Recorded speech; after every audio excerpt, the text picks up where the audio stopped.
Hello. Hello. Here. Okay, so that's going to Claps. sync those up. Wait, real nice. We were not in sync with claps. Well, no, but the audio and I video. want to be in sync with claps. Let's try this. Okay, 1, 2, 3. That's better. There's a millisecond of ready? 1, 1, 2, 2, 3. Better. I'll take it. Yeah. Okay. I won't complain about that one. Heck yeah. Welcome, everybody. Oh, I'm so dumb. Whatever.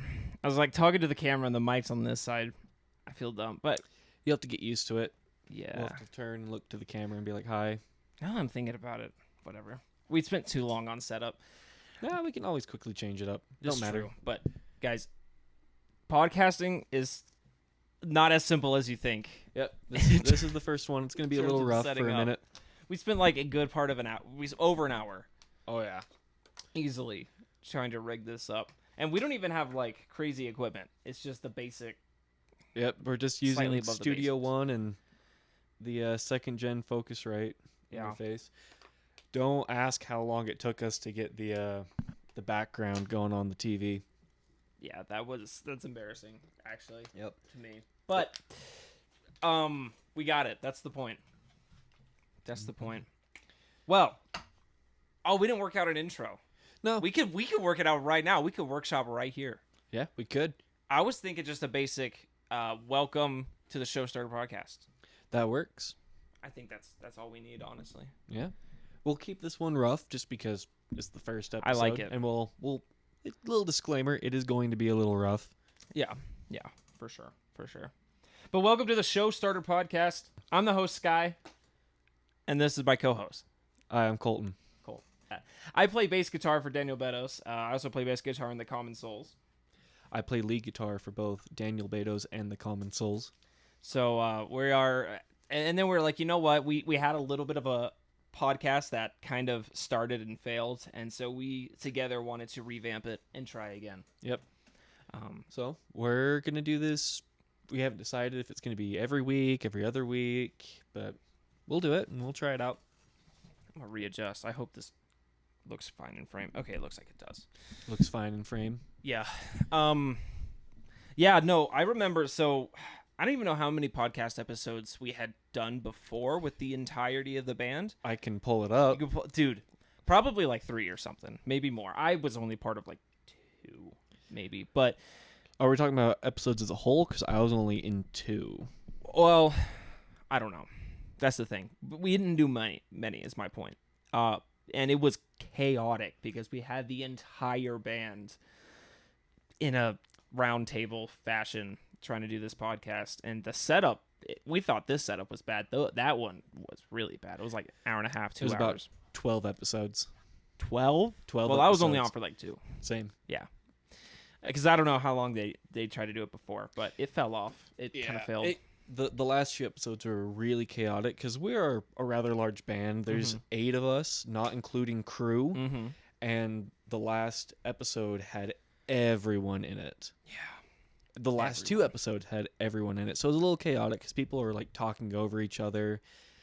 And so I think the plan now is maybe it'll just be Skyler and I, and every once in a while another guest or 2, just depending on when we get enough mics and going. But for now, it'll just be the 2 of us and maybe another guest. Yeah. So I'm excited for that. I love podcasts myself. I don't listen to many different podcasts, but I do binge 1 or 2.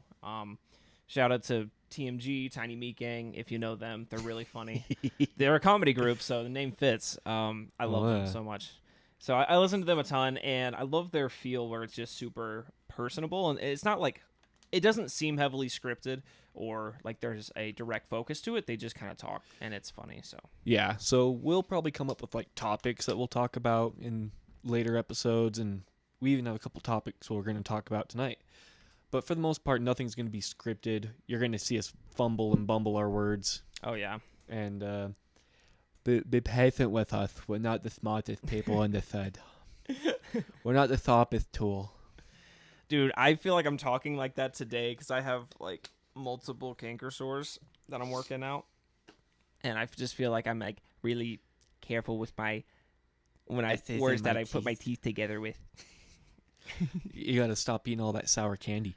You know, you're right, but freaking. Or licking rusty utensils. I don't know what. I don't know where you got. Do you not get canker sores? No, not really. I got. Oh, you actually know what? One once upon a time, but I think I know why. Like scientifically, because when you drink alcohol, that's what kills, like cleanses your mouth. I'm a carrier of them. I give them to other people. I I actually don't know how that's working. I know don't know how that technically. Are they technically HPV? Oh, well, canker sore? I hope not. They're I thought they were just like. They're technically a. I'm gonna pull it up right here on my phone. Jamie, pull that up. No, dude, if that's true, I need to rethink some choices. What are canker sores? I thought they're just basic sores. Like you get a little like zits on the mouth. Not obviously the same as zits, but like that idea. Very common. More than 3 million U.S. cases per year. Cases.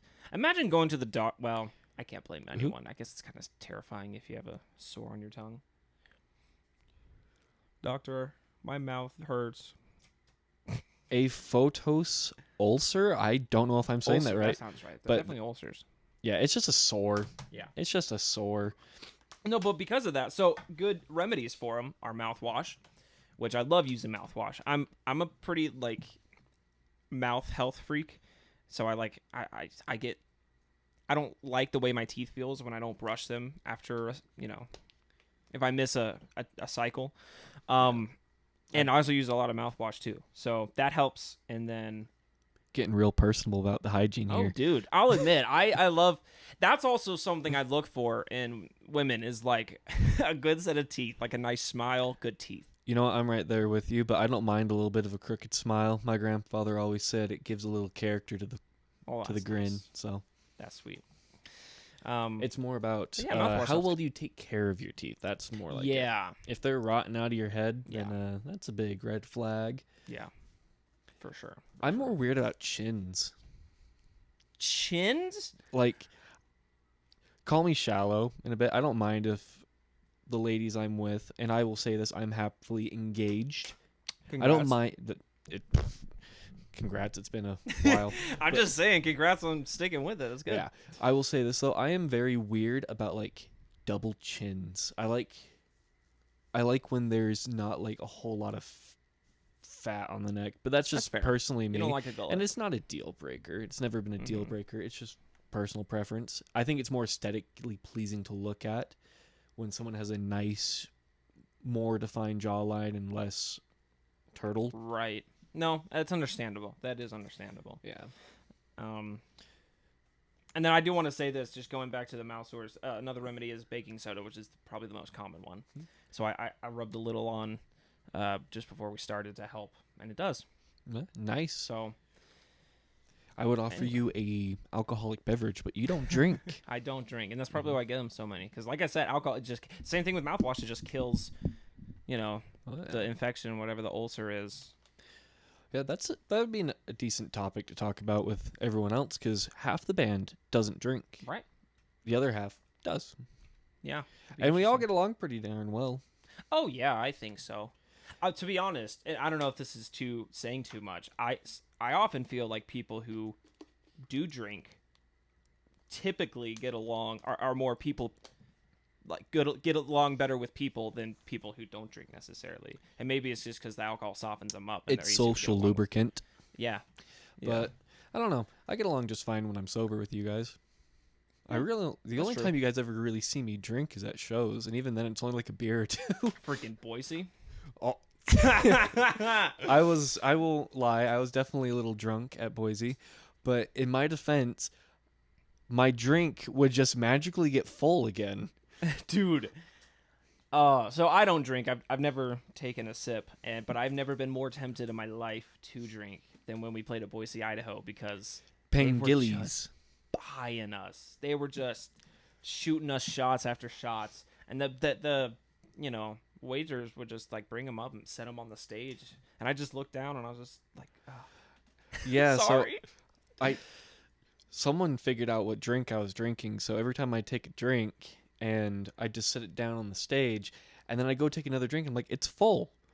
And and it was a 3-hour show. We played a 3-hour show with like a 10-minute break in between each hour. So we really were there performing for like 3 hours and a half. And the more I drank, the less I realized how my drink was just being constantly replaced without me, coming to the grips of it, to the point that I almost kicked my drink off the stage. Oh no. And then our manager at the time, who's no longer a manager, but he's still a good friend of ours, Ryan Hall, he comes up to me after the second break, and he goes, I'm telling people you're cut off now. I'm like, probably for the best. No. Probably for the best. But there's no understatement about the amount of drinks that we are getting.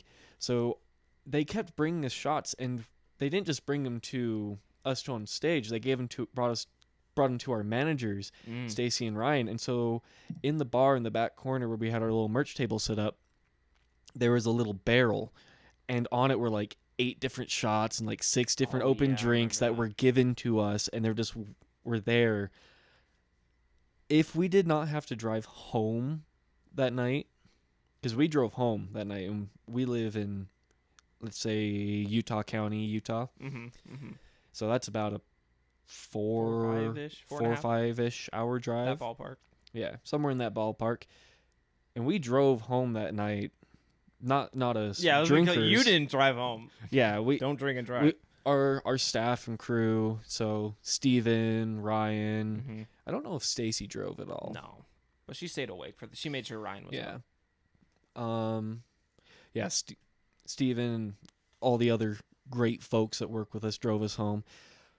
If we didn't have to go home, we probably would have just gotten an Airbnb or something and just crashed and just hung out and partied. But as soon as we got off stage, we packed up, and the sober people got in and drove. Yeah. And it was a great gig. I would love to do it again, but I will never do that back and forth again. No. I would rather buy a plane ticket and fly home. If you guys decide to drive home the same night, I will call up my aunt and uncle up there and be like, hey, can I come crash on your couch? Can you come get me? I know I'm like 2 hours away, and I'll just get an airplane ticket home. Yeah, that's understandable. That's so true. We had a special circumstance. Our at the time band photographer, Kiara, was giving a sermon at her church, and so we were all invited to go down. And it was her farewell for her mission. Farewell before she went on her mission to preach the gospel. So it was really special. We all had to make a sacrifice to get down there that night. Well, turned into that morning, but we got back to Ryan's place like 7-8 a.m. and then her farewell speech. It's like 9. It was at 9. So we just took like an hour-long nap. I didn't end up going because I had my fiance with us, and we were just dead tired. And so everyone else went, and I took my lovely lady home, and we actually got some real. We crashed. We didn't wake up until like 5 p.m. after we got home. Oh gosh, it was a rough little night. I remember waking up to Steven. He's one of our managers, assistant manager. There's been so many changes for like title names. I don't remember who's who. I just know who's in charge and who to listen to. And so I remember waking up to a quick swerve and then the little rumble. Oh, and I'm like, Steven, you're going to kill us. He's like, no, I'm fine. Get to a gas station, and he just pounds 2 more Monster Energy drinks. And I'm like, oh, I can't. Well, they could have been Red Bull, but he pounds 2 energy. Like, I'm straight shotgun, like thumb in, open, back down, and they were gone like that. And that man is going to die from caffeine poisoning. His heart is just going to implode on itself one of these days. It's so true. Oh my goodness. But it was a really good trip. Yeah. Man, that was definitely one for the books. That was so fun. So many good memories. Oh my gosh. Definitely do that again. We also pulled a similar thing down in Cedar City when we played the Boots and Bikinis. True. Unintentionally. which is where this photo's from, actually. Yeah, the photo on my television. Yeah. So that's empty our empty stage of Boots and Bikinis. That's actually not our drum set. That was the drum set for Tyler Rich. Yeah. His drummer. Shout out to Tyler Rich. Shout out Tyler. Amazing performance, by the way. It was so cool. We, in a way, indirectly opened for him. There was an who was the woman that played before that actually opened for him? We're gonna get hate from this from our own band members because I can't even remember. She's more well known than us. Yes. She's a bigger artist. She is a radio artist, but I haven't heard her on the radio in a hot minute. And give it like 10 minutes and her name will come to me. Right. But It started with an S, like Sabrina or something like that. maybe Sienna, Sabrina. But she was the actual opener. But we got a shout out from Tyler Rich. yeah, we were like Cool. the second to last act. And like Skyler said, we got a shout out from Tyler Rich. It was great. I was over at the corn dog stand getting what they call the homewrecker corn dog. I forgot about that. They are literally about the size of my forearm. Golly. And That's wild. all I hear from the other side of the festival is just shout out to Daniel Beddoes and the Common Souls. They put on a hell of a show. I'm like, well, that's nice. That was so cool. It was very heartwarming and touching. Oh, yeah. But it was a really fun show. But yeah, we drove home that night as well. Yeah. So we intended to stay to camps. Half the band attended the stay to camp. Yeah. Some of us did. I was with the group that was trying to. So we camped the first night. We get down there late, like Friday or Saturday or whenever it was. We camp. Freezing cold, by the way. I did not prep well for that at all. It's a desert. I know. Well, It gets cold at night. I should have learned from our camp out that we had just with the band, as the band, a month or so ago before that, but I didn't learn, and I was freezing. But we made it through that night, and then all that day we were prepping, and there was fun activities and events going on. The Oasis, by the way, amazing. Man-made lake with a ton of slides and jumps, and rope swing, which, man, that was a good. If time. it wasn't as windy and as crowded, I would have loved it. I hate crowds. I'm not a people person. I like parties and I like hanging out, but I don't like being crowded. So that makes sense. The water was freezing, dude. I stuck my feet in it. That's the main reason why I didn't get in. I was like, dude. Nope. I did the rope swing as my initial jump into it. And dude, as soon as my body was submerged in the water, my brain knew. I was like, okay, first of all, you're going to die. Second of all, this is the coldest water I've ever been in. And I came back up to the surface and I was just like, almost went into shock. Yeah, but no, Oasis out there is amazing. We're going back there again on the 30th. We are. Oh my gosh, I'm so excited. September 30th, we'll be back down there again, and we'll have to hit that. We'll talk more about that in a later episode. Yeah. We'll get more information. We'll make that a talking point. That's true. But all we know is it's official now that we are the headlining act. Yeah. When we're going back. Yeah, we're headlining. That's really cool. Our return to Cedar City. Oh, yeah. Great place. Great place. Yep. Though different sound guys. Different sound guys. I don't think we don't even get a Oasis will sound be guy. open, We're not even. okay. Yeah, we're not even getting a sound guy. Yeah. Steven, one of our managers, is going to be working sound, so I'm going to give him a basic rundown. Because, he's like our catch-all fall guy. Like, he does everything. He does everything. everything. He is our main bitch. He is the bottom bitch. If we were pimps, he's the one that everyone goes to get daddy's money. It's true though, man. I mean, he does a little bit of social media. He does a lot of photography for the band now since Kiara's gone. He does most of the photography. Yeah, he does pretty much all. He's definitely the photographer, and now he's gonna be the sound guy too. Oh, and of course he was our original stage crew as well. Stage boss. Originally, he joined the band at the same time you did. You were originally learning banjo for us. Correct. And Steven was learning lap steel. Yeah. Yep. And then Steven came to us. He's like, you know what? I'd rather just take pictures. Yeah. And just hang out on the sidelines and just be a part of it, but not front line and center.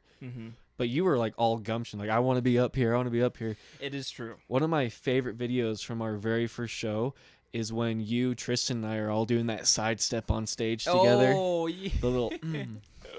We're all going, yeah. That's still one of my absolute favorites. Oh, I forgot about that. That was so cool. Because You weren't even playing that song. You're just up there doing your own little dance.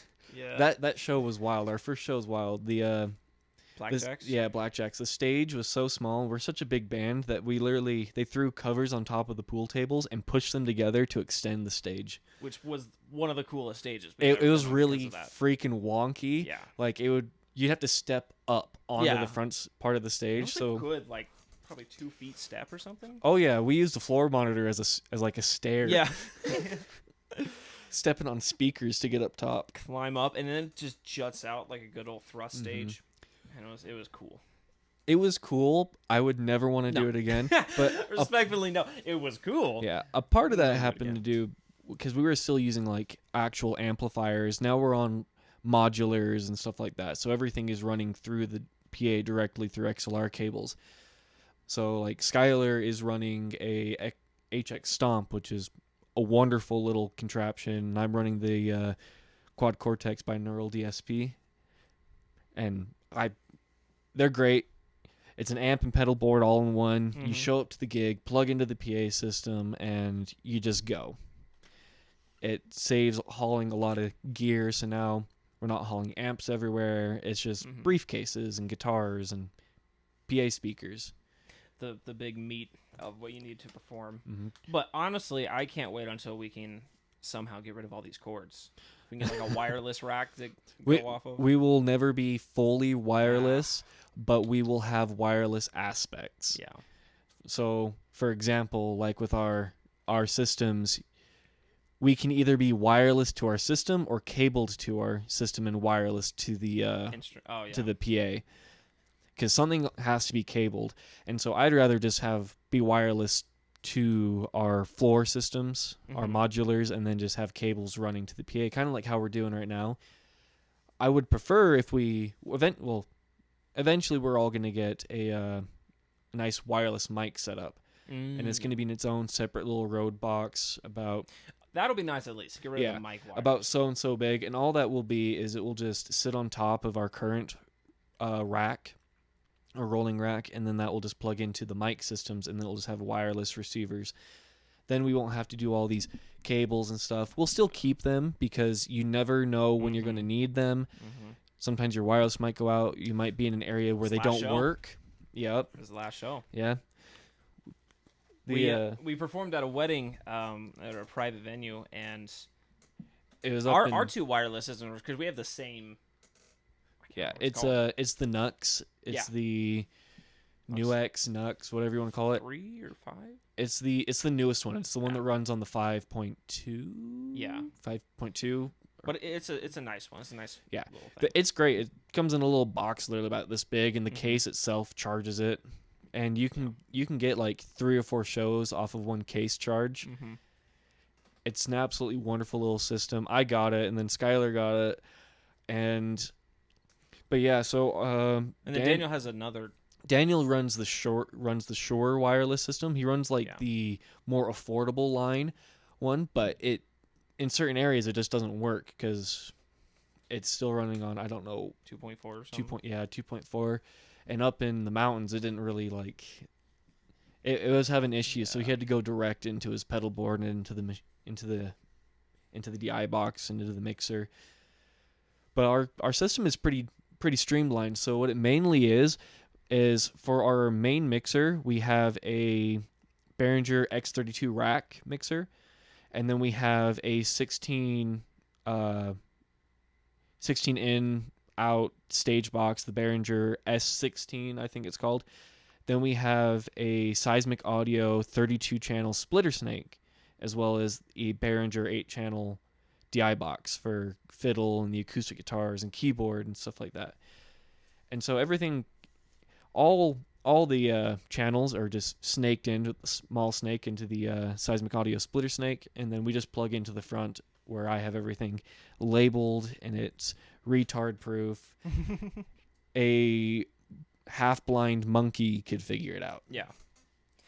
I mean, it's so simple. I figured out how to turn it on correctly, and I take that as an achievement. So you did good. You didn't mess up anything. You got it running and going. Try not to make anything smoke.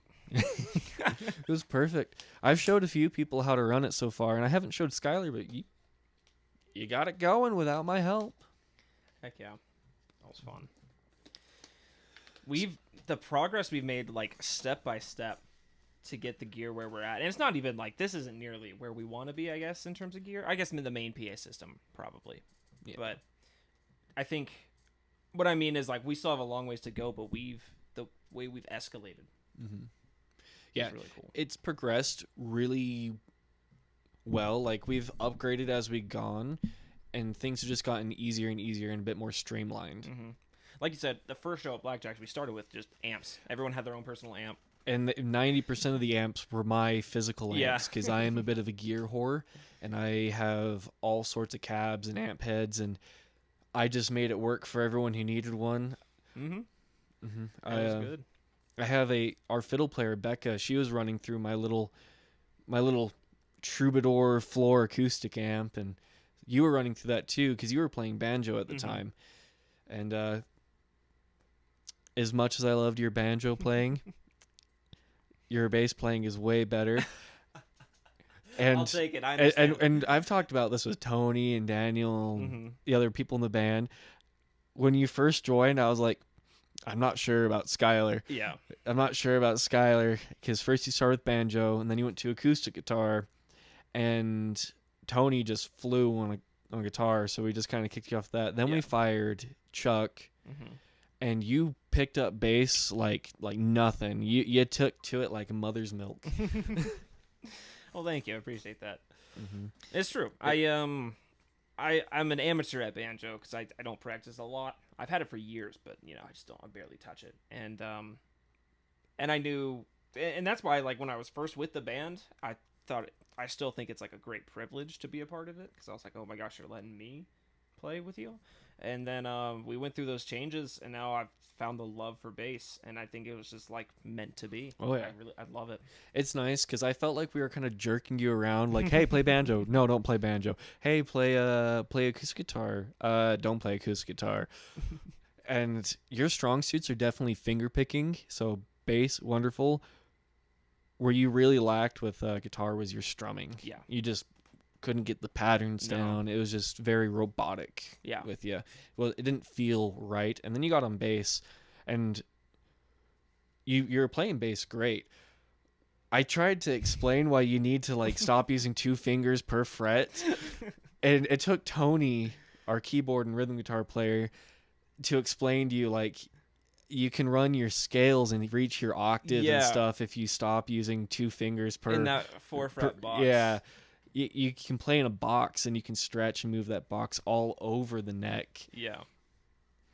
And that's really what I mean. I've had a couple of great, just like eye-opening things that I've learned from you and Tony. That was the first one. I was like, oh, it opens up your world when you realize box that I can just go up and down, and it's so cool because the frets on the opposite like the neighboring strings, same fret, different strings, just go together. Like they're like it all integrates together, and there's multiple different places you can play the same note. And the same note progressions and chord progressions. And that was the next thing I learned, is Tony showed me, like, the mid range on the fretboard that's 1 octave higher than the bottom.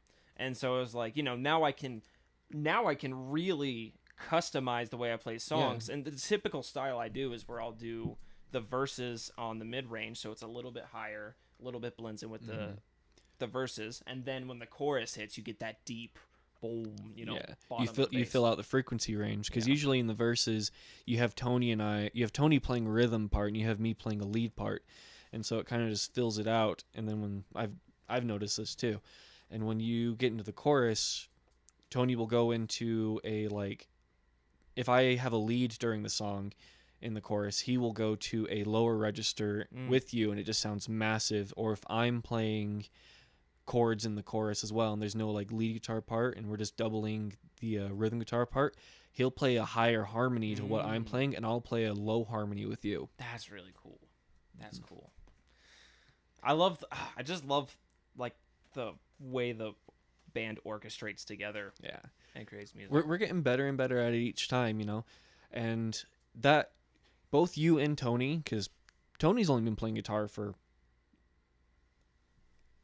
a couple months now. That really, because he started about a little bit before I went on bass. Right? Yeah, you and him started playing guitar at the same time. We had the Yes. spot open Yeah.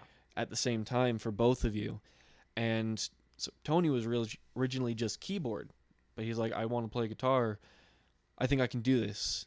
He's like, you give me a month and I'll have this set list down and I'll take over rhythm guitar. Mm-hmm. And by Jubilee, he did it. You can't complain. He's killer on it. Both of you have progressed really, really far with your craft, with your witchcraft. So. It feels like it sometimes. I've gotten to the point now, and this is how I know that it's like meant to be or whatever, is because I will have random times throughout the week, especially like during work or whenever, where I just like crave to be playing the bass. It's like, man, I just want to start playing the bass right now. And I with my HX Stomp at home, I figured out on my own, by the way, I'm proud of this. I figured out on my own how to aux line in with my phone so that I can play the actual song through my amp and play along to it together. That it was really cool. And that's what I love doing, so I just can have my own little jam sesh by myself playing the song. But it doesn't beat getting together at rehearsal and just playing with everyone. Yeah, it will never beat playing together as a band. Like, I have written a lot of stuff. So this computer you can see on the camera, this is the band laptop. We use it as like a mixer and stuff and other things. Right now it's our podcast mixer. But I have my own home studio with my own custom built PC and everything. And I've got all these different plugins and stuff. And I've got a million demos written up. But I get bored with them because I'm not playing them with the band. Mm-hmm. And so I have a bunch of them. I've got like 40 different demo tracks that are unfinished because I'm just like not happy with them. Because I need the other inputs. I need the other minds to come in and do that. Because I can write guitar melodies all day. I can write bass melodies all day. But I like the unique style that each person brings. Because if you ever see a picture of all of us together, we're a bunch of weirdos. Mm-hmm. And so usually we try to match for shows and be somewhat kind of sharing a theme. Like for Boots and Bikinis, we all wore Hawaiian shirts. That was so fun. We all got dolled up a bit for the wedding we played. Yeah, that was nice. And yeah, we try to somewhat kind of look like we belong together. But you really sit down and chit chat with us, and while we're very similar in some ways, we are vastly different in other ways. Like, I think the biggest contrast that you can see physically just looking at the band members is the difference between Tristan and all of us. That's a good, yeah. Tristan is we like to call him the sex appeal of the band. He looks like a 70s hippie rocker with his bell bottoms, his leather vest and his fringe. Before he broke his sunglasses, his first pair that he was wearing with us, they had like a chained feather hanging down from him and everything. Really? Yeah. Wow. So we called him the sex appeal. Mm-hmm. At least I called him the sex appeal. Tony and I called him the sex appeal. But you look at him, and then you go and you look at Daniel, and you look at Steven, and even you and Tony, and sometimes myself, really. And we're just a bunch of good old boys wearing jeans, boots, and T-shirts, and sneakers, and we're just kind of dressing comfortably. Mm-hmm. Hell, the last few rehearsals we've gone to, I've just showed up in what I usually go to bed in, my PJs, just basketball shorts and a T-shirt, and my Adidas slippers, because I'm just like, I'm going to bed right after rehearsal. What do I care what I wear? Exactly.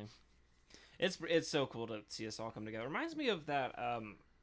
You remember that documentary Kiara made where she interviewed all of us one by one? Get a little closer to the mic. You're pulling away. Sorry. Repeat that last little bit. Do you remember that documentary Kiara made where she interviewed all of us one by one in front of the backdrop? And she was yes. Like, what was the question? It was like, what does the name The Common Souls mean to you or something? I didn't get that question. You didn't get that question? She gave us different ones. No way. Mm-hmm. not everyone got the same exact questions because she had to chop it together, so it wasn't just like one question and then every band member answered. If I remember correctly, it was like one question and then a couple band members would answer, and then different question a couple would answer. If I remember correctly. I don't remember watching the full completed project. I do remember watching some of it though. That was fun. But anyway, our answers to that question about the common souls reminded me. Because we really do all are just like different people that have come together. Oh yeah, Skyler's never played music until this project. No. I don't think he's ever held an instrument besides his banjo. I did play trombone in 7th grade. I don't really count that though. You played the trombone. The sousaphone. You played the sousaphone? No. Oh. I didn't play any reed. Is it a reed or no? What it's like considered? a trumpet. It's a trumpet. What mouthpiece? But what would that be considered? Because I know Brass. like brass. Yeah. Okay, there you go. Because I know clarinet and oboes and stuff like that. I know those are considered reed instruments. Technically, a piano, it could be percussion or string. Yeah. If you think about it. Wait, how can it be percussion? Because it's hammers. Oh wow. Because it's hammers hitting the strings. Okay. Yeah, I that's where I learned the basics of like music theory. You know, the notes of music and like how they fall on the what's that called? Sheet music? I don't use sheet music. I use wow, I'm blanking on everything. Tabs. Yes, Tablature. Bass tabs. Also with banjo, I use tabs. So I never use sheet music, but it's okay. That's where I learned the basics. It's okay. I did 4 or 5 years of piano, and I can still barely read sheet music. I can read it, but I can't sight read. Like I have to sit down and be like, okay, this is here. Then I put the parts together individually, and then I'll practice it until it's pretty and fluent. That's Becca. She freaking music whiz. Well, she's a music major. Yeah. And Tony can sight read too. He's better at sight reading than me. But Becca, our sweet dear little Becca, very first rehearsal she ever showed up to, her taking notes on the songs that we've already written and recorded and been practicing. She's not over there writing like, okay, it's going to be C, G. She's over there writing sheet music. Yeah. She's composing. Yeah. And it was absolutely amazing to watch. And that same night, she also roasted the living hell out of you. Oh my gosh. Oh yeah.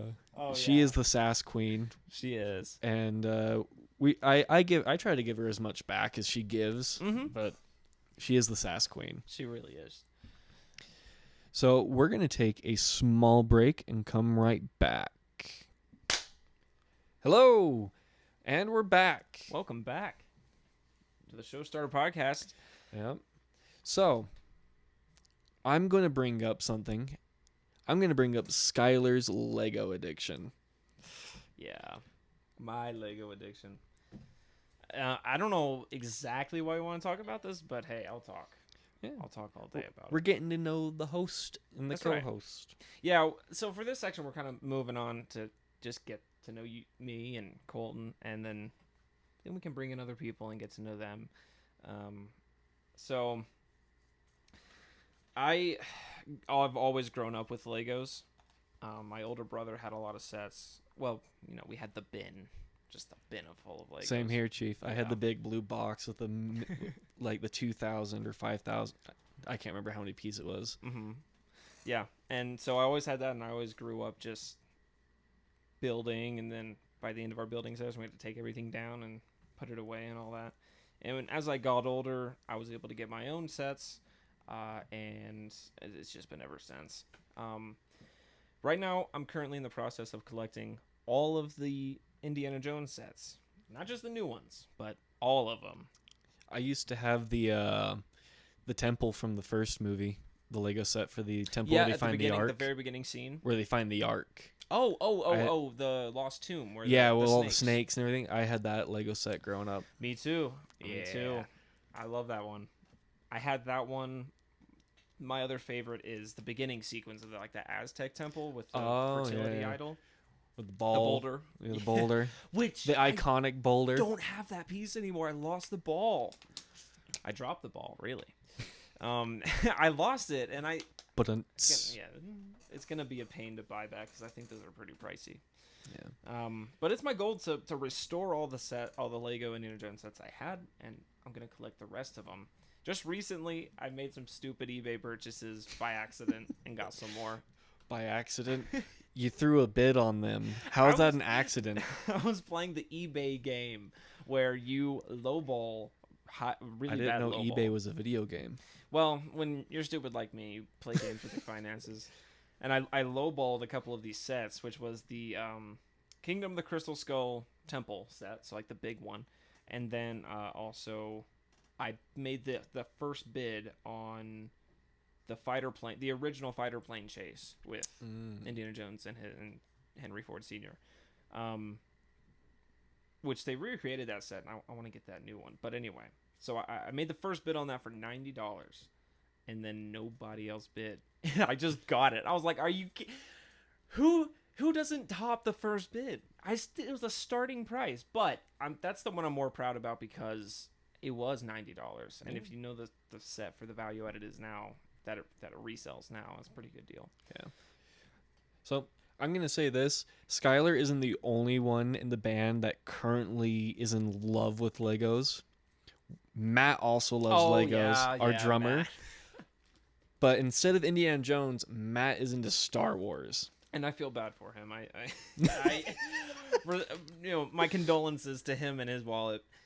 Star Wars is a nasty one to get into. Yeah. Because they have had a long history of sets, and now they are the priciest ones. Do you know what ones I always wanted growing up but never could?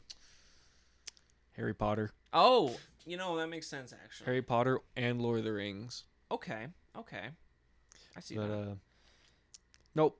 Did you have they're any, spendy. like one or two? Or? No, none of those ones. I had Indiana Jones. I had a couple Star Wars ones. Mm-hmm. Mainly, I just had the big tub, like the big, almost like moving tub container of assorted Legos, and I would make my own stuff. This shows the kind of family I came from. I made a actual functioning looking car and a trailer to pull behind it. I even fashioned my own little hitch that swiveled and moved with it. No way. And I modeled it off like a sheep herd trailer because my family are kind of cowboys, stuff like that. I've got an uncle Nido who runs cattle and owns his own butcher company and everything. And so that's what I grew up knowing, is that kind of stuff. So I made that. I also made my own like Western tavern. Wow. And I used like I stole like the other like bottles and like weird trinkets and stuff from the other Lego sets that I had from like the Lord of the Rings and Star Wars. I took like the little blaster pieces from the Star Wars sets and I used them and repurposed them to like make cups and like glasses on like on the shelf on the back. Oh, that's cool. And that's about as nerdy as I get with Legos. I still think Legos are awesome.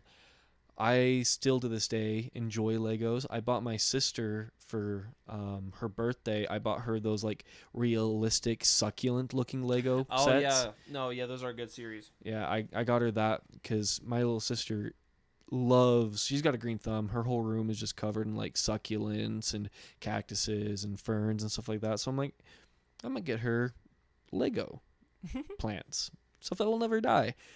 And there is a Lego set that I want, and it's a Fender Stratocaster Lego set. I was wondering about that. That one looks so cool. Yep. But I think Legos can be enjoyed at all ages, really.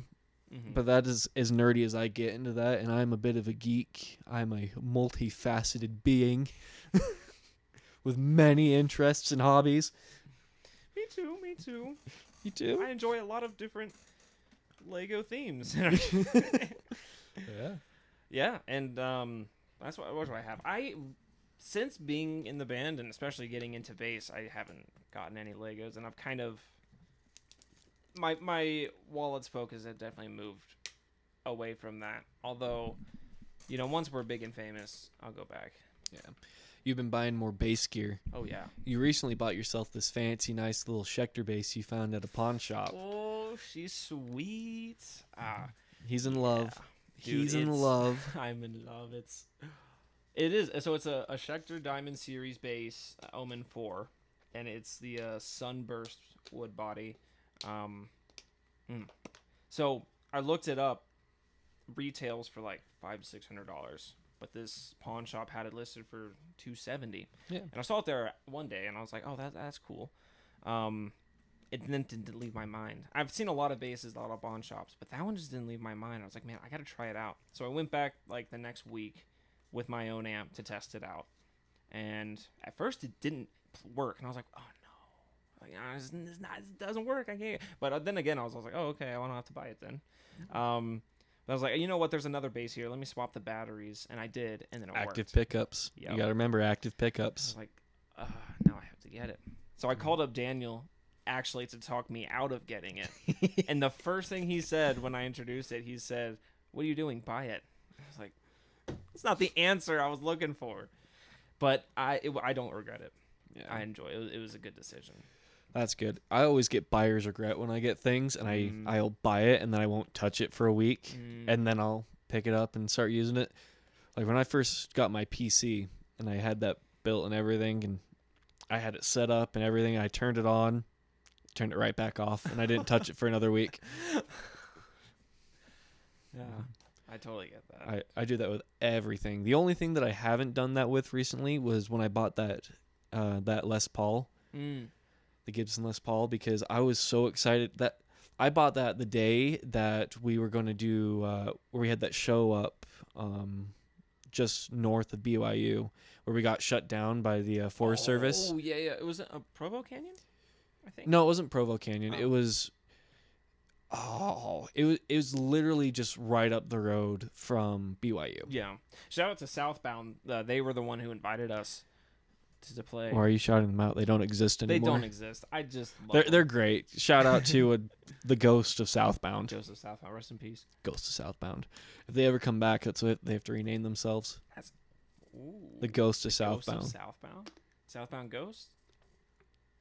Ooh, okay. Hey. This is why we get paid the good money. You're getting paid? No. Are you? No, not at all. No, yeah, so that guitar, and then I feel like there's something else. Well, I bought a guitar when, if you recall back to the last segment, there was a short time where I was learning guitar, and I bought my own guitar. It's a nice Epiphone. I don't know the details of it. Great early model guitar, something affordable that anyone can really pick up and start to learn on. And probably my favorite part is I bought the actual case body for it, so it's like a perfect fit for the hard shell case. It's like a glove. Amazing. And it's beautiful and sexy, and I love it. So that took a lot of money. And then I got onto bass. But first, before I got my Schecter, first I was using your electric. Yep. Well, you're using my my little Stingray bass, my sub. Yeah, my Ernie Ball sub bass. Great little fucking $200 nice. Bass. Great little bass. It's got a deeper sound, a more rich sound than my Schecter. Yeah, does. it's definitely warmer than your Schecter, but your Schecter has more attack. Yeah, definitely. The pickup is just more bite. Mine is more of a warm thrum sound. And I was using that, and then this was after like a month or two later, and I was like, all right, it's time to buy my own bass. And I went with Daniel, and we kind of decided together I should get an acoustic bass if we do acoustic sets. That way I don't have to worry about all this setup. Yeah. And so we did. I got a Fender acoustic bass. Again, I don't know the details of it. It's a lovely little nice. thing. It's cute. It's cute. It's cute. So cute. It's like this yellowish wood. It's just your colors. standard blonde. Yeah. Yeah. And it's got like not brass, but like copper colored strings. They're not your typical silver. That's the standard basing. Acoustic copper wound. Oh, okay. Most acoustic strings are copper wound. The more you know. See, he's still learning. I'm still learning. All I know, I've seen a lot of acoustic basses that have the fabric-y material strings, where they're almost like nylon. Yeah, like nylon. Like nylon. Yeah. Okay. I've seen a lot of those, but I didn't want that. I wanted the metal one. So anyway, that costs money. And I had to get a case for that. And then finally, I got my own electric, and it's a dream. So that's all my money then. away from Legos, now to music stuff, but it's great. Yeah. Well, you know what they say: you get your kids into music, and they'll never have the money to try drugs. There's no such thing as a musician with money. Yeah. Yep. Another saying I also heard a lot growing up was you can either be a musician or you can grow up. You can't do both. So we're all just grown ass children at heart here. It feels like it. It feels like it. I mean, we still screw around like we're children. I threw you at Tony the other night over the weekend at the last show when he was chasing me around the table after the show. He was trying to like smack me in the nuts. We were just messing with each other, and then he just decided, you know what? Instead of pinching you in the man boob, I'm gonna come after your nuts instead, and I'm gonna squirrel tap you. Man went for it. Oh yeah, and I mean, I don't have to explain it to you, but I'll explain it to the camera and anyone who might be watching eventually. I got sick of Tony chasing me. I literally just grabbed Skyler and threw him at him, and he just turned into a little ball and just. I am. I shouldn't say this to the public, but I'm gonna. I'm very ticklish. So ticklish. I'm so ticklish. Just touch his sides, he drops. It's the majority of my surface area of my body is ticklish. And so whenever someone will grab me or throw me without like me understanding what they're doing, yeah, I will clam up, turtle up. I didn't expect to actually like yeet you at Tony. Like I didn't realize like you were gonna topple over and like roll down the road a little bit. I was just trying to get you between me and him. At first I was using you as a shield, but in my mind, you were going for me. Your attack had went to me. No. I was like, defense mode. No, you were not being attacked at all. In fact, you were a casualty. Oh. If collateral. If this was a shady war, I would have planted a weapon on your body and been like, "Yep, they had weapons." Goodness gracious. Yeah. So that was fun. I don't even know how we talked about that. Geneva suggestion. But anyways, so Skyler. Yes. Without telling exactly what you do for work, what do you do for work? Like, do you not want me to give myself away, or is that a challenge to? Yes and no. Consider it a challenge, but without giving away the place you work at, so that way, if we ever do blow up, no one can send you anthrax in the mail or something. I don't know. I gotcha. So I configure security cameras for our company sends out mobile security camera trailers that like hoist the mast up, and then I'm the one that goes in after that activates them, and then goes in and points the cameras in the right direction, and then makes sure that they know what they're looking at and what they're detecting. So it's pretty techy and kind of nerdy, but it's really fun, and it's something I found that I actually really enjoy. Yeah. Nothing wrong with that. Nothing wrong with that. Yeah. But of course, that's just to pay the bills until we get the big shows. Yeah. I do want to say I'm making a lot of jokes about money. I'm not in it for the money, but that is the hope, of course. None of us in the band are in it for the money at the moment, which is good. We're all kind of in it because we enjoy doing it. Right. It's for the love of it. I mean, technically we have been getting paid, but it's been so minuscule that it doesn't really matter on an individual level. No. It'd be like $20 per person. Yeah, it just goes right back into the band. Yeah, so we all just right back into the band. Right back into the band account. Well, I pose the same question to you. I work in a steel fab. I make grown-up metal Legos for welders to put together, and then they get put in the dirt. That's the most simple way I can put it. Nice. But yeah, it's a fun little thing. I get to work with a lot of heavy machinery, very noisy. So I go to work surrounded by loud noises all the time. Get off work surrounded by loud noises all the time. Yeah, we don't keep it quiet. No, especially not with Matt. Well, Matt's your common drummer, you know. Drummer. He wants to drum constantly, and there's nothing wrong with that. It's you're never going to find a drummer who's actually sits still Yeah. when you're trying to talk to them. As Daniel says, he's your typical ADHD drummer. Yeah. If he's sitting at his kit, you're going to be hard pressed to convince him not to drum. Yeah. And you could be having the most serious conversation, and you're just going to hear a snare hit. Just he has to do something. Yeah. And I feel him. I have to do that too. Like, I feel like I have to, when we're having our talks and we're just sitting there, everything's muted, I feel like I got to keep playing. So I just turn my volume on my guitar off and I just finger pick and pluck That's away. the nice thing about the instruments we have is we can just mute. Yeah, you can just Can't be drum. you just turn the volume down and Yeah. but no, there's no luxury of that with the drummer. You're always loud and obnoxious.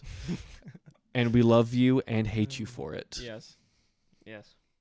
Let us freaking tune is all I ask. Yep. But yeah, no, I work in the steel industry and I actually rather enjoy it. I don't hate it. It pays the bills. I've got insurance. I'm covered, and I like to think that I am building something that is going to last because it is steel. It's going in the ground. A lot of the stuff we build at the company I work at goes into like water lines and sewage stuff. So I work in the steel side, but the company is primarily iron, and most places on the West Coast and the Rockies and stuff like that, you can go to any like manhole or sewage grate, and it's either going to be our company or our competitors. Oh wow, that's crazy. Yep, and I like to think I'm building a little piece of America. That's cool. Because everything I'm using goes into infrastructure, goes into the water. Like we make these things called trash racks. So what they do is they go into our water systems, and it allows water to flow through, but it catches any debris. And they're on hinges, so people can just put a hook on them, swing them up, and clear any trash and debris away, so it doesn't filter into our water. I've seen a lot of TikToks of people that clear sewage drains, like the service level. It's so satisfying. Yeah, because they'll just like pop it up, and you see, usually there's like a foot or two of water, and it just starts spiraling into it's going down like a toilet. Yeah. Yep. It's like, wow. You could probably talk a little closer into the mic, just looking at your. Sorry, we're talking audio here. Yeah, you could probably get just a little bit closer. Okay, like this, something like that. That's a little better. Try more direct into the mic, I guess. See, I don't like that because then it's. What about this? That's better. Okay, yeah, I know. I hear the difference now. Yeah, you're coming through a little bit more fully. Okay, cool. Bear with us. This is the first episode of the Showstarter podcast, so things are going to take a little bit. Hopefully, by the next episode, we'll have some condenser mics, so we'll sound a little bit more crisp, a little bit more clear, and you won't have too much of this sounds. Though, hopefully, I've condensed and put some like EQ and limiter stuff on these mics, so I'm doing my best to try to negate that with my limited knowledge of mixing microphones. Yeah. But yeah, back to Skyler. Oh, okay. Other than Legos and band, what's another hobby of yours? Oh. And don't say gambling. I know you recently went to Wendover. Yeah, no, that's a fun story. Won $55. $55. Profit of 95, but then I, total of 40 to get in. So, yeah.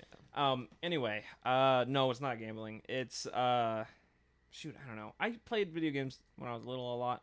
Pretty much since I got out of high school, I kind of stopped. It trickled off. In fact, I'm about to sell my Oculus because I haven't touched that thing in almost a year. But I just, with the band and the friends that I've made out here, because, by the way, I'm born and raised in Virginia, and our band is focused in Utah County. So I've immigrated to Utah. Yeah, he's an East Coast boy. Oh, yeah. But the friends I made out here, my hobby is just hanging out with them or going on adventures. It's my favorite thing to do in the world is to just go on a spontaneous adventure like Wendover. I've never gambled at a casino before, And I did that, responsibly. I didn't lose everything. Again, $40 was my max. He says responsibly, but he worked the next day at 8, and he didn't get home till like 2. Well, it was work from home. And then he also had a show the same night. Yeah, that is actually to have a lot going on. No, it was responsible. But point is adventures like that, things, just new experiences and not well thought out, unplanned things. Yeah. That's what I like doing. I do have a pet snake, a ball python named Biscuit, and she's amazing. She's so cute. So I don't know if you consider that a hobby, but I like to watch her and take care of her too. And then also spending time with my girl. So I have a girlfriend we're going on 2 months now, 2 or 3, and Congratulations. Thank you. So not gonna go too much into that because you never know about the future. We're not as serious as y'all yet. I'll go a little bit into that. That's gonna be really loud because I got right up on the mic for that. But here's a little story just to branch off of that. So when we were in Boise, my fiance was sitting there backseating Skyler on dating apps, being like, "You should message her, talk to her, send her a message, keep me in the loop." Wingman in me. Very heavily, she's invested in your love life. Yeah. When I told her that you got a girlfriend, she about jumped to the moon. She was like, "Really? I'm so excited." It's awesome. It's awesome. So, yeah, that's pretty much what I do in my free time. Band and work are pretty much all of it. And then, what I can fill in at night and on my off days is with the girls. So, Fair enough. Yeah. what about you? Me? Let's see. Where to start? So when I'm not working or doing band, I also ride horses. I have 2 wonderful horses. I have a 4-year-old quarter horse out of Sandbar Ranch down in southern Utah, and I have a half draft from Idaho over near Clifton, I believe. I can't remember the name of the town. I'll correct it later down the road, I guess. But when I'm not riding, because I try to ride at least twice a week. Lately it's been about once a week, but I try to do twice a week. When I'm not doing that, I enjoy my own little dabbles of video games. I have buddies who used to stream on Twitch and stuff. And so every once in a while I like to hop on and hang out with them and play games. Recently I've been playing that Baldur's Gate 3 game, which essentially is just D&D on the computer. And I've been enjoying that. I don't do that too often. I tend to use Sundays as like my down days where I'll clean, I'll do laundry, and while the laundry's going, I'll play a video game or watch a movie. And so far, that's what I've been doing. And to segue into D&D a little bit, I also play D&D every Wednesday. Do you ever DM, or are you just part of it? I am usually the DM. No, dude, we need to play D&D with the band. Half the Just have a band short plays campaign. D&D already. Matt Absolutely. plays D&D. Becca's played D&D. No, but all together we have our own band campaign. You'd be hard pressed to convince Tony and Daniel to play. Okay. No, actually, Daniel would. Daniel would play. He's talked about it. He's All talked right. about playing. Well, maybe we can get a game together. I know I've been surrounded by D&D players. I know how to play Magic the Gathering. I love Magic. I have a white-black deck that is really nice. I also have a white-black deck. Oh my gosh. But mine is specifically an angel demon deck. Oh, you jerk. No, And- mine is just toying with life. Taking life, using it. See, I've got Life that wonderful. I got a nice combo. I don't remember the names of the cards because I haven't whipped out my deck in like a year. You have the angel card that gives all your creatures indestructible? No, I have an archangel card that brings back a human character, and I also have a demon card that requires a sacrifice each turn of a human character, or it deals damage to me. But if I sacrifice, it does double damage to my opponent. And so if I get both of them on there, if there's nothing blocking, I can end a game in 3 turns. Okay, dang. I also have We should play some. I also have a forest deck, Mm. and I have a red deck as well. But I those are don't just like red, but those I are don't just like the blue booster. even more. Those are just Oh, pre-built decks that I got, like the starter decks, and that's how I got into it. And I'm like, Mm-hmm. I want to make this really uncomfortable deck. I also have a artifact that makes all artifact creatures indestructible. Yeah, artifacts. And then I have a bunch of gargoyles that are also indestructible. Golly. But anyway, going back, so yeah, I'm familiar with that whole nerdy aspect. Oh, hello, he dropped I'm back. the mic. Dropping a lot. Drop the mic. Can't drop the bass though, because I don't do that. Yeah. But I've never played D&D, and I want to really bad. Oh, it's pretty easy to get into. I primarily play 5e, which is 5th edition for those who know. Those who don't, it's the 5th edition of D&D. So it's gone through multiple renditions of it, and the 5th one is currently the most accessible and easy to use. Some people don't like it, and I don't know why it is the 5th rendition, but it's not, because there's also like 3.5 and stuff like that. So it's technically the sixth rendition of the game. But I've DM'd since high school. It's been primarily my buddy Logan and I DMing back and forth. Like, I'll run a campaign, then he'll run a campaign. Recently, another buddy of mine, Colton, who's in my main group, this is primarily like my friends from high school that we just are super tight. We hang out and see each other every Wednesday for a D&D game, and that's just kind of how we stay connected. Sometimes it's not even D&D. Sometimes we'll just hang out and play Mario Kart, or just play cards, or just sit around a table and bullshit with each other for a few hours. But my buddy Colin is running his very first campaign. His first full campaign. He's tried to run one before, but it only lasted about a month because everyone got real busy. But now he's running this current one, and it's been maybe 2-3 months in the running. And we're gonna get real nerdy with it, but I'm playing wizard. Oh, okay.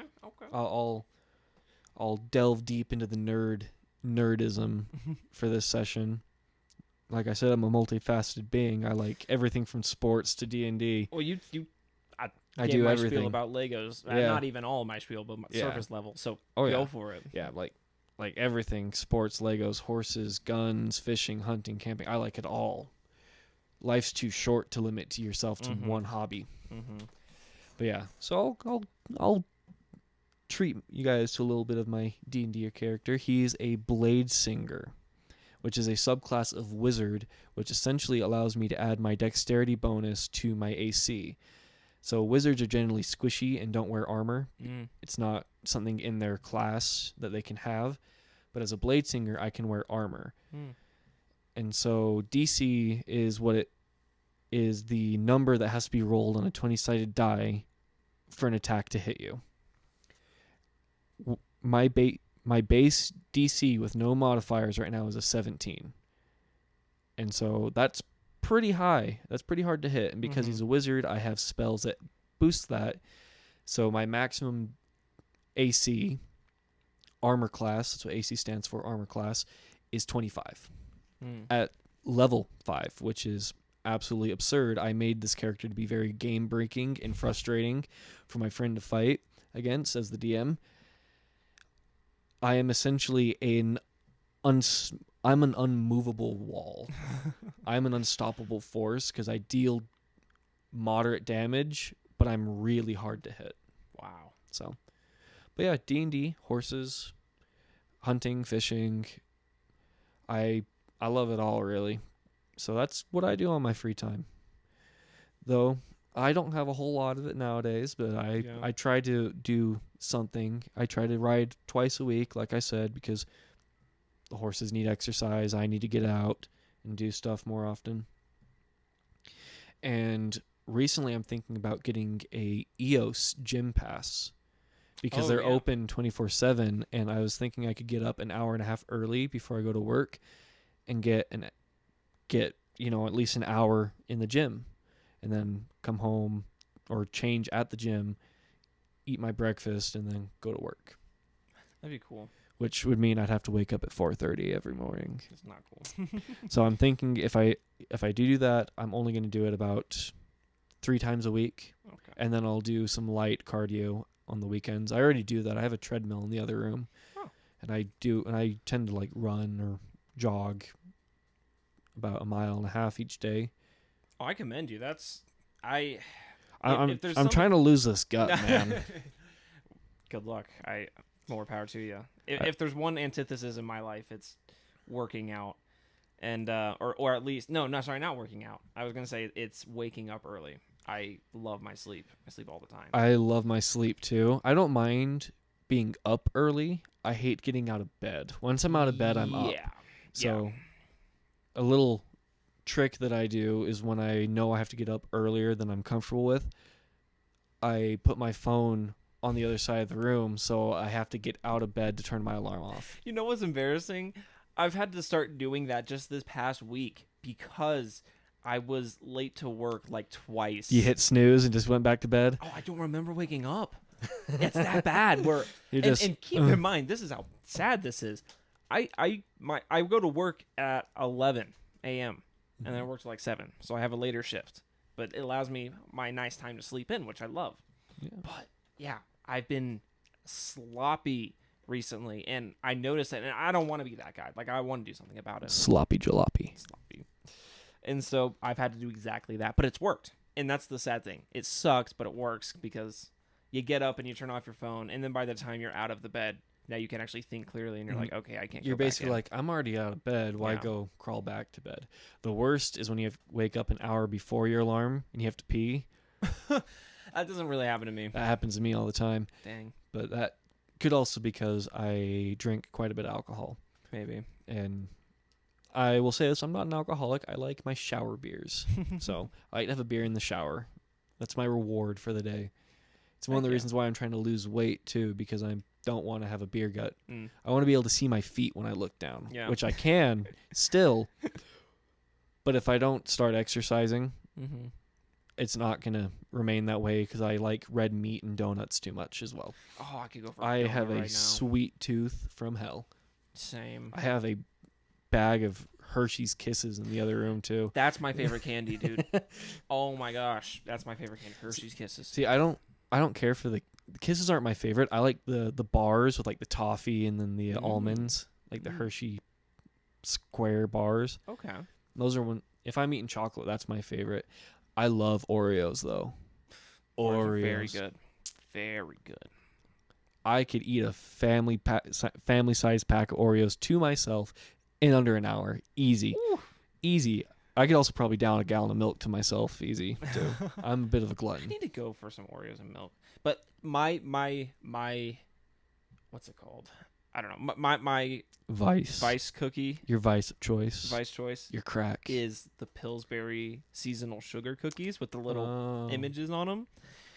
Man. Oh, I not the OG like circus crazy. cookies covered in that icing and what? Not the OG circus cookies with the icing. No. Dude, I love those too. I mean, those are good, but no, and it's Halloween season, so we got the pumpkin ones and the ghost ones, Pillsbury cookie. Oh, I will get 2 packs at a time, and then I just have to limit myself. I try to make myself forget that I have them because once I cook them, they're gone in a day or two. Yeah. That's why I keep my my candy next to my computer, so then I only touch it when I'm gaming and on my downtime. Other than that, it doesn't get touched. Speaking of candy, this is going to be a minor topic. Candy corn, yay or nay? I'm going to have to say nay. I mean, yay. Sorry. Say yay. You got to say yay? Yes. Okay. Yeah. I was worried there. We weren't going to be able to be friends. No. We're good. I've been stumbling over my words. I love candy corn. Yeah, it's good. It's overhated. It is. It's not the greatest candy in the world. By far, it is way better than the Valentine's heart candies, like the little message candies. I'd say they're even, but so I like both, but candy corn's better. Okay. Halloween candy is superior to Valentine's candy. Overall, yes, for sure. Easter candy, in my opinion, is superior to both of those. No, I think Easter's bottom because Easter you get all the terrible crap. Cheap nah, chocolate. dude, you get the big Easter Reese's eggs, and you just feel like a fat kid. Oh, okay, those are good. What's the saying? Fat kid in a Target kicking a fat kid in a candy store. No, what's the I just want to kick a fat kid in Oh, Kmart. oh, Theo fat Von? kid in Kmart. Makes me want to kick a fat kid in Kmart. That's the Love him. quote. Yeah. But I'm the Yeah. fat kid, and I No. would welcome a kick if the kick was peanut butter Easter Reese's eggs to my face. Golly. No, I put Easter last because I've just never really had a good chocolate bunny. Oh, see, I'm not a huge fan of chocolate bunnies. Yeah. They always go stale before I can eat them. Yes. I feel like they're stale when I eat them. And they're not. But They're not. if we're talking the goat of Easter candy, it's the Cadbury eggs, like the little purple bag No. of. I love those. No way, dude. I will fight you. To be fair, I don't think I've had one recently enough to judge. I don't- I just don't remember. I remember not liking them. Yeah, I'm not talking about the big Cadbury eggs where they had lawsuits because kids were swallowing the toys that they put in. I'm talking about the little ones, No, the ones that are basically like the robin Whoppers? eggs, like the little robin Oh eggs. no, not the robin eggs. Yeah. No. I'll fight you. Okay, well, let's agree on this.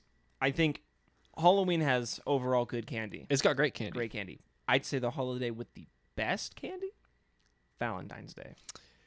We can agree to disagree. Oh, because it's the most superior chocolate. Literally has to be the most superior. The chocolate is best on. I'll give it that. But you know what? I'm gonna throw a wild card in there. Okay. I'm actually gonna say Christmas. I'm gonna change my vote to Christmas. Do you want to why? Why? Because I love peanut brittle. Oh. I Okay, love okay. peanut brittle and I love fudge. Okay. You know, I enjoy one fudge piece, but I can never have more than that. I'm not a big fudge guy. I'll eat it to the point where I can feel my teeth like hurting because of how sweet it is, and I'm like, Wow. but I love it. Wow. But yeah, I love fudge. I used to go to Cabela's like once a month Mhm. and get like the different like 2 different kinds of fudge, because if you didn't know, the Cabela's here in Utah, before it became part of Bass Pro Shop, they had their own fudge store, Wow. and you can go I in know that. there and it was made fresh daily, and it was just amazing fudge. Oh, my mouth is watering right now. You know, so on my mission, and I just like Kiara, if you know from the first segment, I served the mission in Lubbock, Texas, West Texas area. This one area, we did some community service in this like candy making shop factory type of deal, Yeah. but their whole deal was they had repurposed candy. So they would like get in old Repurposed candy. well, I don't know how to describe it. Are you recycling candy? Are you putting old Tootsie Rolls no, in new wrappers? No, it's not that. They would take the scraps. It was scrap candy. So they would buy the scraps from official candies. Okay, like the unused bits. unused bits, yeah. And then they would take those and then remake them. Like for instance, the section we worked in, this is the point of this story. This is amazing candy. They would take these scraps of pretzels and then cover them in chocolate and then like powdered sugar. So there would be like white crunches of pretzels. All right. And we would go and like tie up the packaging, and those were amazing. So all of that just to get to any chocolate covered pretzels honestly are going to be good. All right. What's your go-to snack, seeing as we're on food? Any kind of snack. Oh man, that's so hard. Snack. I always want something that's quick and easy. I don't have to make anything or anything that's going to be messy. So I'm kind of peculiar in that sense. You know, probably Hershey's Kisses. Hershey's Kisses? Yeah. Although I do sometimes the amount that I'll eat, I'll have too many wrappers nearby and that gets to me. I'm like, oh my gosh, I'm a slob. But overall, I'd have to say Hershey's Kisses. What about you?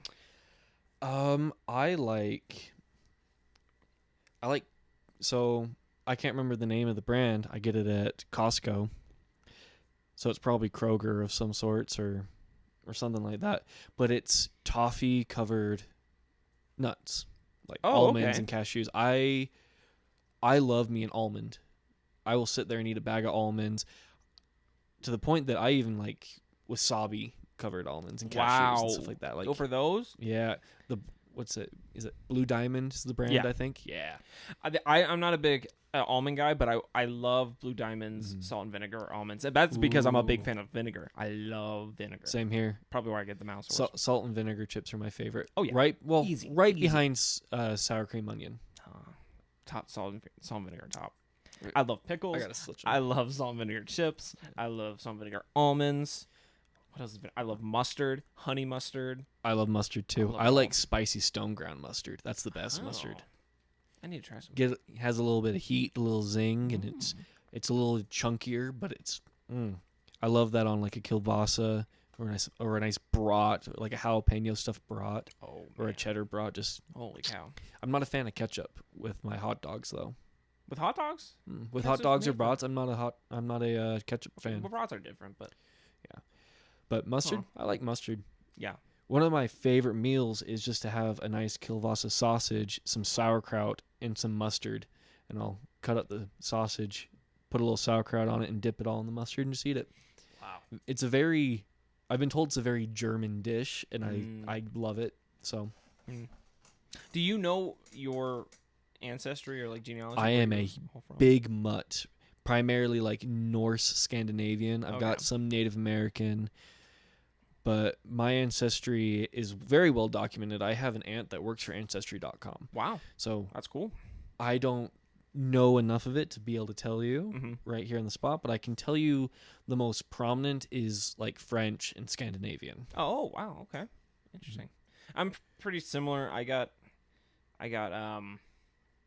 just pretty much all the Caucasian countries. And, England. Yeah. I got German. I got Swedish. Very Germanic, Yeah.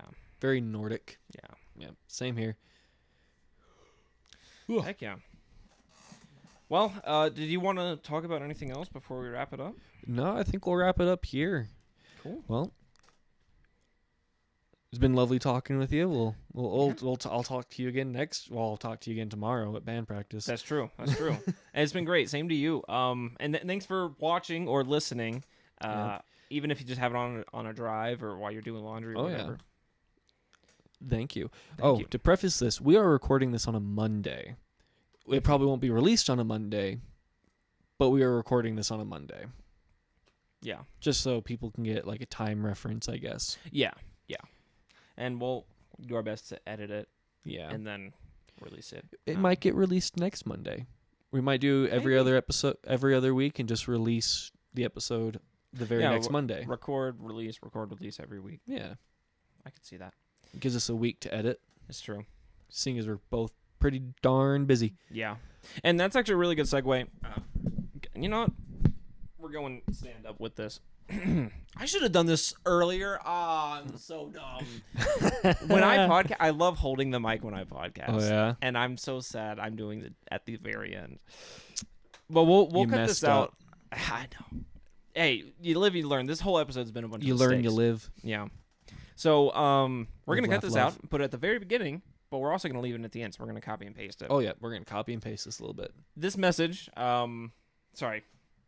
How did you word it Listeners' better? discretion is advised. This is the first episode of the podcast, so we are working out audio issues. Sometimes it might be a little hard to hear us, or one of us might be a little too loud. Just bear in mind, we're using the equipment that we use to play live shows, which isn't really meant for podcasting, but as we go, we're going to invest in some podcast gear. Correct. Yeah. And next week, stay tuned. We'll have better mics. At least Yeah. that's our start. So Hopefully. bear with us. Keep enjoying this. Keep on keeping on. Keep on keeping on. And enjoy the show. But if you're watching at the end, thank you for watching or listening. Yeah. And we'll talk to you in a couple weeks. Yeah. Have a good evening, good morning, and good night.